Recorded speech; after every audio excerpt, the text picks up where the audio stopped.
नमस्कार दोस्तों, स्वागत है हमारा यूट्यूब चैनल MKLCC ग्रुप पर।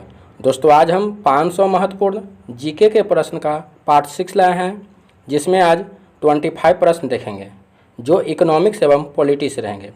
तो दोस्तों अगर यह वीडियो आपको अच्छा लगे तो वीडियो को लाइक और शेयर ज़रूर करें, और अभी तक मेरे चैनल को सब्सक्राइब नहीं किए हैं तो वीडियो के नीचे लाल बटन दबाकर चैनल को सब्सक्राइब जरूर कर दें, और बगल में जो बेल आइकन दिखाई दे रहा है उसे भी बजा दें, ताकि इसी तरह से नए नए वीडियो का नोटिफिकेशन आप तक पहुंचता रहे।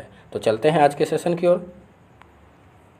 तो दोस्तों आज का session MKLCC online test series 12 का आंसर की भी है।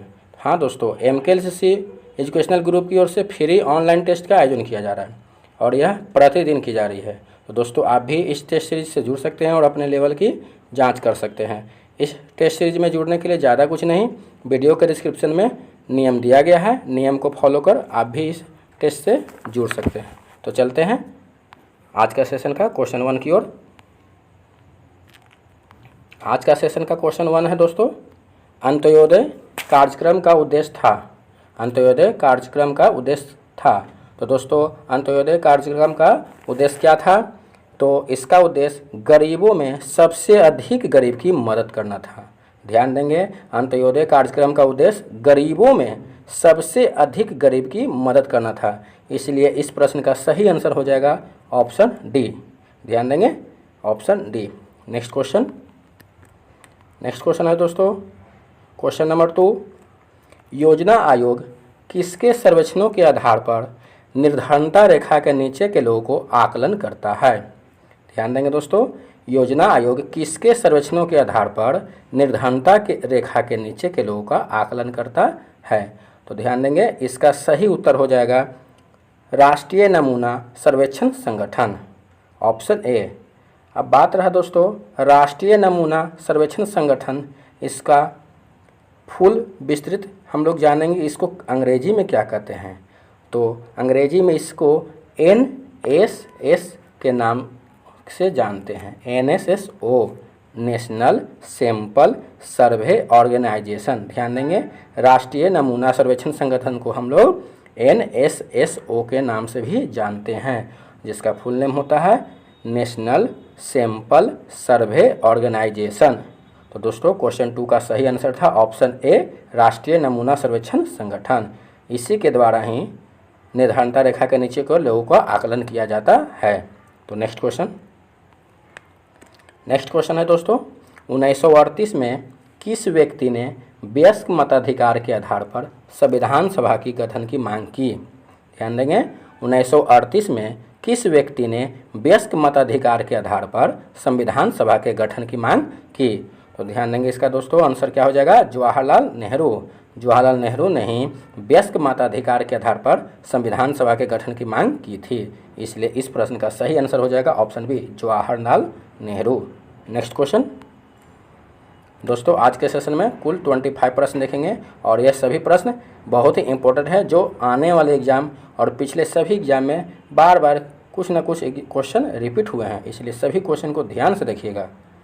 तो नेक्स्ट क्वेश्चन है क्वेश्चन नंबर 4, निम्नलिखित में से कौन सा मानव विकास सूचकांक का हिस्सा नहीं है? अब दोस्तों मानव विकास सूचकांक, इसको अंग्रेजी में क्या कहते हैं? तो ह्यूमन डेवलपमेंट इंडेक्स, HDI। ध्यान देंगे, HDI, ह्यूमन डेवलपमेंट इंडेक्स, मानव विकास सूचकांक। तो कह रहा है आपसे दोस्तों कि निम्नलिखित में से कौन सा मानव विकास सूचकांक का हिस्सा नहीं है? तो ध्यान देंगे दोस्तों, स्वास्थ्य एवं पोषण इसका हिस्सा है, प्रति व्यक्ति आय इसका हिस्सा है, जन्म के समय जीवन प्रत्याशा भी इसका हिस्सा है, और सकल नाम निवेश द्वार इसका हिस्सा नहीं है दोस्तों। तो इसलिए इस प्रश्न का सही आंसर हो जाएगा ऑप्शन नंबर डी, सकल नाम निवेश द्वार। ऊपर के तीनों ऑप्शन इसका हिस्सा था, इसलिए इस प्रश्न का सही आंसर हो जाएगा ऑप्शन डी, सकल नाम निवेश द्वार, दर।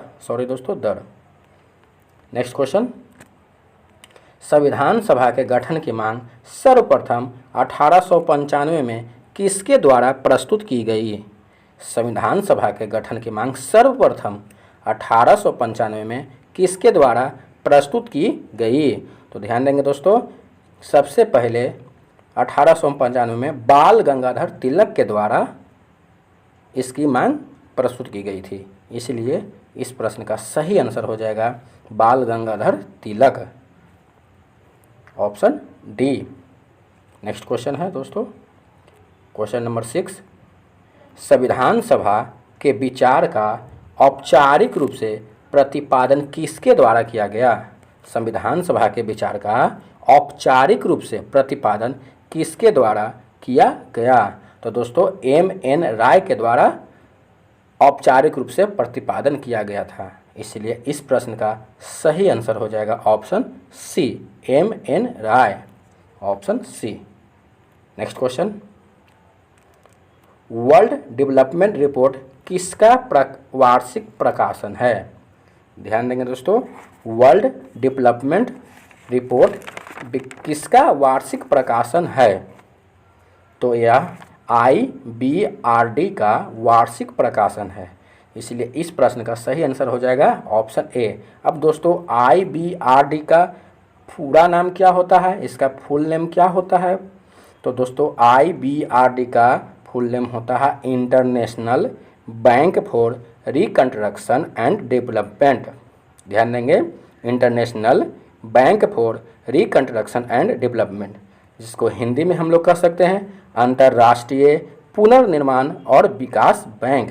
ध्यान देंगे IBRD का फुल नेम, एक बार फिर बोल देते हैं दोस्तों, IBRD का full name international bank for reconstruction and development. इसको हिंदी में कह सकते हैं अंतर्राष्ट्रीय पुनर्निर्माण और विकास बैंक। तो क्वेश्चन 7 का सही आंसर हो जाएगा option A, IBRD। Next question,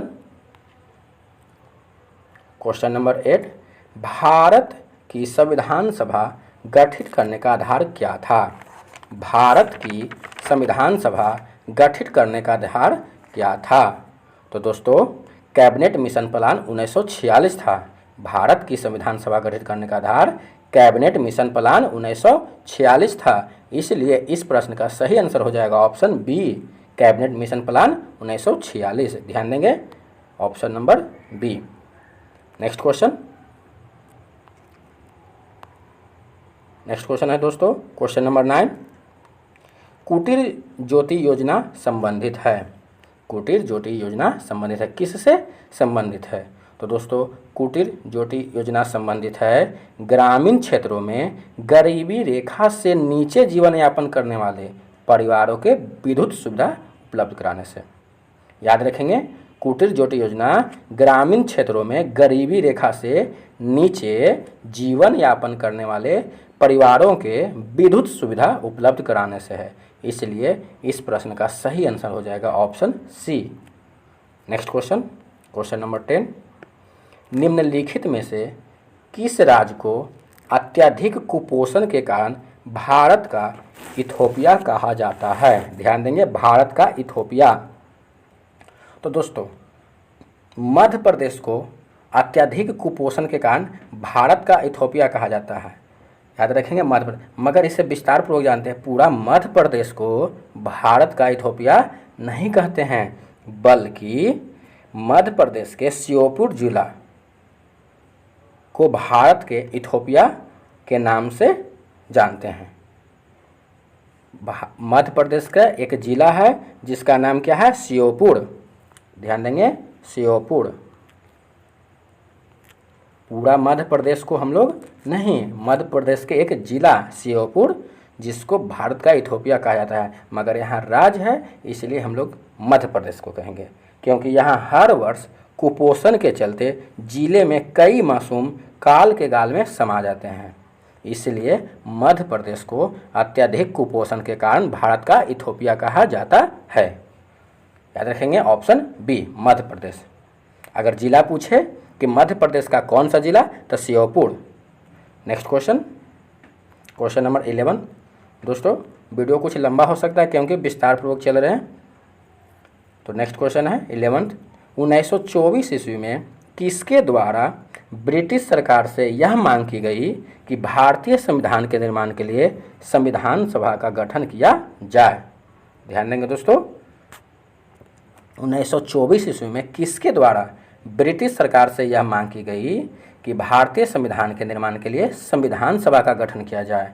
तो दोस्तों मोतीलाल नेहरू के द्वारा ब्रिटिश सरकार से यह मांग की गई थी कि भारतीय संविधान के निर्माण के लिए संविधान सभा का गठन किया जाए।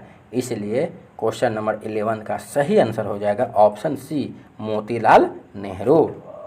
नेक्स्ट क्वेश्चन, कांग्रेस ने किस वर्ष किसी प्रकार के बाह्य हस्तक्षेप के बिना भारतीय जनता द्वारा संविधान के निर्माण की मांग को लेकर प्रस्ताव पारित किया था?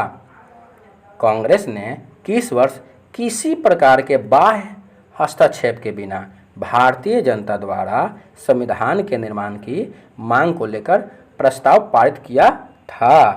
तो 1936 ईस्वी में मांग को लेकर प्रस्ताव पारित किया था। इसलिए इस प्रश्न का सही आंसर हो जाएगा ऑप्शन सी, 1936 ईस्वी। याद रखेंगे 1936 ईस्वी में कांग्रेस ने किसी प्रकार के बाह्य हस्तक्षेप के बिना भारतीय जनता द्वारा संविधान के निर्माण की मांग को लेकर प्रस्ताव पारित किया था। नेक्स्ट क्वेश्चन, वैश्वीकरण का अर्थ है ग्लोबलाइजेशन। वैश्वीकरण को क्या कहते हैं अंग्रेजी में? ग्लोबलाइजेशन। तो वैश्वीकरण का अर्थ है, वैश्वीकरण का अर्थ क्या है दोस्तों? तो घरेलू अर्थव्यवस्था का वैश्विक अर्थव्यवस्था के साथ एकीकरण। ग्लोबलाइजेशन के चलते ही हम लोग कहते हैं कि दुनिया में, पूरे विश्व में सभी लोग एक गांव की तरह बसते हैं, क्योंकि एक जगह से दूसरे जगह भारत के लोग किसी भी देश में जाकर अपना बिजनेस कर रहे हैं, चाहे किसी भी देश के लोग भारत में आकर अपना बिजनेस कर रहे हैं। इसलिए पूरा विश्व एक गांव की तरह हो गया है। किसके कारण? ग्लोबलाइजेशन के कारण ही। इसलिए वैश्वीकरण का अर्थ यहाँ पर क्या हो जाएगा दोस्तों? तो घरेलू अर्थव्यवस्था का वैश्विक अर्थव्यवस्था के साथ एकीकरण। इसलिए इस प्रश्न का सही आंसर हो जाएगा ऑप्शन सी। नेक्स्ट क्वेश्चन, मानव विकास सूचकांक एक संयुक्त सूचकांक है। अभी बताया था दोस्तों, मानव विकास सूचकांक को क्या कहते हैं? Human development index, HDI। तो कह रहा है दोस्तों मानव विकास सूचकांक एक संयुक्त सूचकांक है। किसका? माने किसका एक संयुक्त सूचकांक है।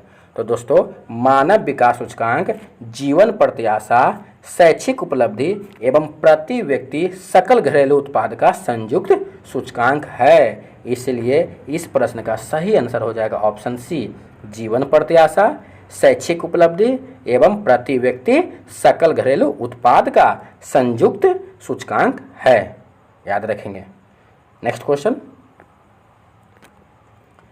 क्वेश्चन नंबर 15, मानव विकास सूचकांक HDI किस अर्थशास्त्री की देन है? मानव विकास सूचकांक HDI किस अर्थशास्त्री की देन है? तो दोस्तों यह महबूब उल हक की देन है। इसलिए ध्यान देंगे, इस प्रश्न का सही आंसर हो जाएगा ऑप्शन सी, महबूब उल हक। नेक्स्ट क्वेश्चन, निम्नलिखित में से कौन सा कार्यक्रम ग्रामीण भारत में गरीबी दूर करने हेतु था? ध्यान देंगे दोस्तों, क्वेश्चन नंबर 16, निम्नलिखित में से कौन सा कार्यक्रम ग्रामीण भारत में गरीबी दूर करने हेतु था? तो ऑप्शन ए है IRDP, option B TRYSEM, option C NREP और ऑप्शन डी उपयुक्त सभी। तो दोस्तों सभी ऑप्शन को विस्तार पूर्वक जानते हैं कि इसका अर्थ क्या होता है, इसका मतलब क्या होता है, इसका फुल नेम क्या होता है। तो सबसे पहले IRDP का जानते हैं। तो दोस्तों IRDP को हम लोग इंटीग्रेटेड रूरल डेवलपमेंट प्रोग्राम कहते हैं। इंटीग्रेटेड रूरल डेवलपमेंट प्रोग्राम, जिसको हिंदी में एकीकृत ग्रामीण विकास योजना कहते हैं। इसका संस्थापक भारत सरकार है और इसकी स्थापना 2 अक्टूबर, याद रखेंगे, 2 अक्टूबर 1980 की हुई थी। इसकी स्थापना 2 अक्टूबर 1980 की हुई थी और इसके संस्थापक कौन है? तो भारत सरकार। दोस्तों इसका उद्देश्य ग्रामीण गरीब परिवारों को स्वरोजगार प्रदान करना है। इसका उद्देश्य क्या था? गरीब ग्रामीण परिवारों को स्वरोजगार प्रदान करना। ध्यान देंगे, IRDP का पूरा विस्तार हम बता दिए कि IRDP को फुल फॉर्म क्या होता है। IRDP को हम फुल में पूरा नाम क्या होता है? तो IRDP का इंटीग्रेटेड रूरल डेवलपमेंट प्रोग्राम होता है, जिसको हिंदी में कह सकते हैं हम लोग क्या कहते हैं? तो एकीकृत ग्रामीण विकास योजना, जिसकी स्थापना 2 अक्टूबर 1980 को हुई थी। तो अब नेक्स्ट ऑप्शन को समझते हैं विस्तार पूर्वक। नेक्स्ट ऑप्शन है ट्राइसेम। तो दोस्तों ट्राइसेम को हम लोग training of rural youth for self employment के नाम से जानते हैं। ट्राइसेम को क्या कहते हैं? तो training of rural youth for self employment, जिसका पूर्ण रूप है स्वरोजगार के लिए ग्रामीण युवाओं का प्रशिक्षण। और इसकी शुरुआत 15 अगस्त, ध्यान देंगे दोस्तों, इसकी शुरुआत 15 अगस्त 1979 ईस्वी की हुई थी। इसकी शुरुआत 15 अगस्त 1979 ईस्वी की हुई थी। और IRDP की स्थापना कब हुई थी? तो 2 अक्टूबर 1980, ध्यान देंगे। उसी प्रकार नेक्स्ट ऑप्शन है NREP। दोस्तों नेक्स्ट ऑप्शन है NREP। इसका फुल नेम होता है national rural employment programmes. Hindi में इसको कह सकते हैं राष्ट्रीय ग्रामीण रोजगार विकास कार्यक्रम। तो दोस्तों सभी ऑप्शन को विस्तारपूर्वक समझाने के बाद आपको एक बात समझ में आया होगा कि कौन सा कार्यक्रम ग्रामीण भारत में गरीबी दूर करने हेतु था। तो उपयुक्त में से सभी के सभी थे जो ग्रामीण भारत में गरीबी दूर करने हेतु था, सभी कार्यक्रम। इसलिए इस प्रश्न का सही आंसर हो जाएगा ऑप्शन डी। आशा करती हूँ कि इस क्वेश्चन को आप कभी नहीं भुलाएंगे कि कौन सा कार्यक्रम है जो ग्रामीण भारत में गरीबी दूर करने हेतु था। तो IRDP भी, ट्राइसेम भी और NREP भी, तीनों के तीनों कार्यक्रम थे जो ग्रामीण भारत में गरीबी दूर करने हेतु था। नेक्स्ट क्वेश्चन, क्वेश्चन नंबर 17 कहता है दोस्तों, वर्ष 1942 में किस योजना के तहत यह स्वीकार किया गया कि भारत में एक निर्वाचित संविधान सभा का गठन होगा जो युद्धोपरांत संविधान का निर्माण करेगी? एक बार क्वेश्चन रिपीट कर रहे दोस्तों। वर्ष 1942 में किस योजना के तहत यह स्वीकार किया गया कि भारत में एक निर्वाचित संविधान सभा का गठन होगा जो युद्धोपरांत संविधान का निर्माण करेगी? तो ध्यान देंगे दोस्तों, किस योजना का तहत यह स्वीकार किया गया था? तो यह क्रिप्स योजना के तहत स्वीकार किया गया था। इसलिए इस प्रश्न का सही आंसर हो जाएगा ऑप्शन ए, क्रिप्स योजना। नेक्स्ट क्वेश्चन है, किस अधिनियम की प्रमुख विशेषता प्रांतीय स्वायत्तता थी? किस अधिनियम की प्रमुख विशेषता प्रांतीय स्वायत्तता थी? तो दोस्तों 1935 के अधिनियम की प्रमुख विशेषता प्रांतीय स्वायत्तता थी। इसलिए इस प्रश्न का सही आंसर हो जाएगा ऑप्शन ए, 1935। नेक्स्ट क्वेश्चन, गरीबी रेखा के नीचे के जनसंख्या का न्यूनतम प्रतिशत अंकित है। गरीबी रेखा के नीचे जनसंख्या का न्यूनतम मतलब सबसे कम किस राज्य में है? गरीबी रेखा से नीचे की जनसंख्या, तो दोस्तों गोवा में। इसलिए इस प्रश्न का सही आंसर हो जाएगा option D, Goa. Next question, question number 20, राष्ट्रीय ग्रामीण विकास संस्थान कहाँ अवस्थित है? राष्ट्रीय ग्रामीण विकास संस्थान कहाँ अवस्थित है? तो दोस्तों यह हैदराबाद में अवस्थित है।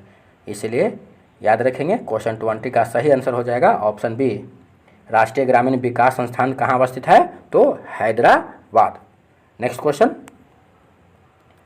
तो दोस्तों अगर यह वीडियो आपको अच्छा लग रहा हो तो वीडियो को लाइक और शेयर जरूर करें, और अभी तक मेरे चैनल को सब्सक्राइब नहीं किए हैं तो चैनल को जरूर सब्सक्राइब करते हैं ताकि इस तरह से और भी वीडियो आप तक पहुंचाते रहें।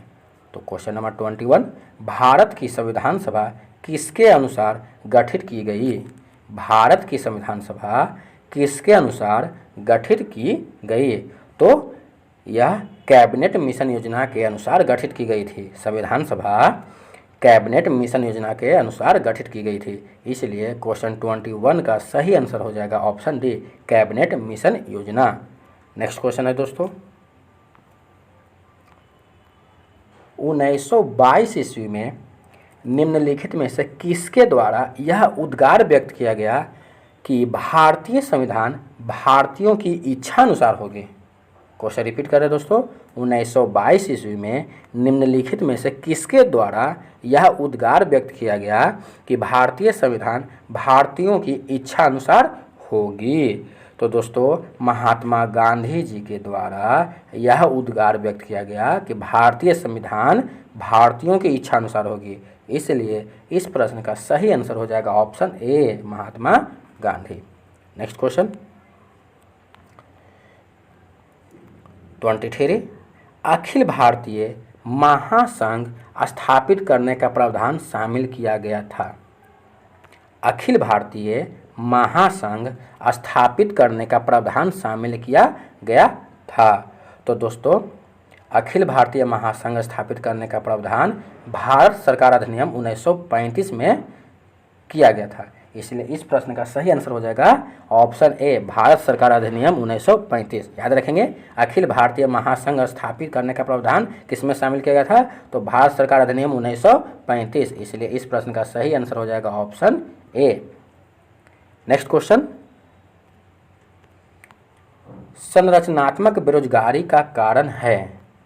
संरचनात्मक बेरोजगारी का कारण है। तो दोस्तों क्या है संरचनात्मक बेरोजगारी का कारण? तो अपस्फीति की अवस्था, भारी उद्योग की अभिनति, कच्चे माल की कमी या अपर्याप्त उत्पादन क्षमता। तो संरचनात्मक बेरोजगारी का कारण क्या है दोस्तों? तो अपर्याप्त उत्पादन क्षमता। इसलिए इस प्रश्न का सही आंसर हो जाएगा ऑप्शन डी, संरचनात्मक बेरोजगारी का क्या कारण हो जाएगा? अपर्याप्त उत्पादन क्षमता। तो दोस्तों आज का लास्ट क्वेश्चन की ओर चलते हैं। क्वेश्चन नंबर 25, कुल 25 प्रश्न देखें, जिसका पूर्ण विस्तार पूर्वक आप लोग देख रहे हैं। अगर यह वीडियो अच्छा लग रहा हो तो लाइक ज़रूर करें। तो क्वेश्चन की ओर देखते हैं, संविधान सभा को किसने मूर्त रूप प्रदान किया? संविधान सभा को किसने मूर्त रूप प्रदान किया? तो जवाहरलाल नेहरू जी ने मूर्त रूप प्रदान किए थे। इसलिए इस प्रश्न का सही आंसर हो जाएगा ऑप्शन डी, जवाहरलाल नेहरू। तो दोस्तों आज कुल 25 प्रश्न देखें जो MKLCC ऑनलाइन टेस्ट सीरीज कितना का आंसर की था दोस्तों? MKLCC ऑनलाइन टेस्ट सीरीज 12 का आंसर की था। आप भी इस टेस्ट सीरीज में जुड़ सकते हैं। यह टेस्ट सीरीज बिल्कुल ही फ्री है। तो दोस्तों यह वीडियो आपको ज़रूर अच्छा लगा होगा, और अच्छा लगा है तो वीडियो को लाइक ज़रूर करें, और चैनल को सब्सक्राइब नहीं किए हैं तो चैनल को ज़रूर सब्सक्राइब कर दें। तो आज के लिए धन्यवाद दोस्तों, फिर अगले दिन मिलेंगे अगले सीरीज में।